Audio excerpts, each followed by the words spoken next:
go to the control panel. Just type in control in the search bar, go to control panel. My email was 100 gigabytes. Okay, go to devices and printers. Was only 5 gigabytes. Somehow okay, and then all the printers are here, so we're going to add a printer. We're going to say the printer I want isn't listed because we want to add a local printer with network printer in manual settings. How can I have and click next. 7 use the 5? So how could you let me go I use the same IP as the last printer, so you should be able to find that IP address right here, and that is the IP address of the copier. Okay. If it was not in there, you would have to create a new port. That's a different story. So you're going to click Have Disk. We're going to browse to my flash drive, which should be under my computer. Notifications. Why is it not showing up? Okay, maybe it's not showing. To type in BizHub 368E PCL driver. So we want the download center. Accept. And then search your product, which is BizHub 368E, which already showed up.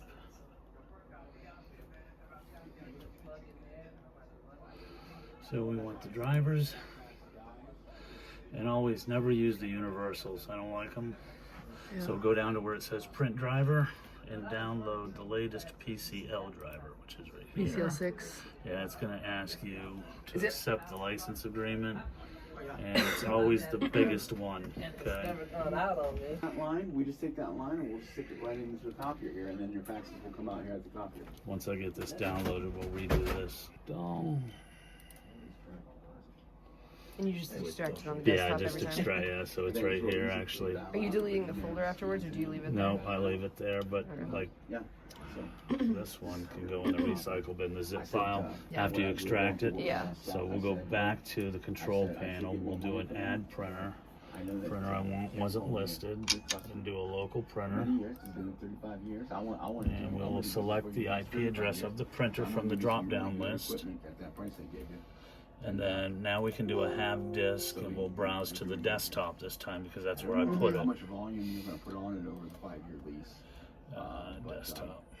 You know, like when that lease is up. Okay, and then for about the same price. There it is, right there. Well, if you want to buy it out at the end, you can. But I always recommend. The problem is after 5 years, they become aged. Yeah, and then getting parts and everything. Microsoft right there. Updates everything. So it's okay. So there's your 368. And so we'll go next. Yes. And we're going to share this printer because we're going to use it to do scanning.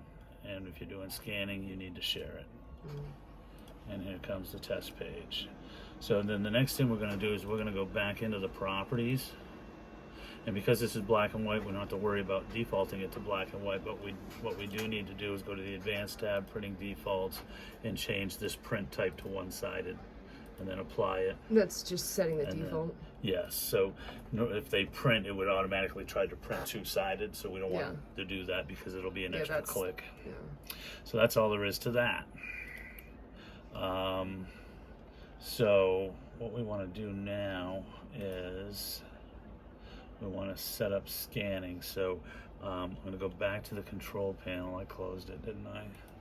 So you want to start a separate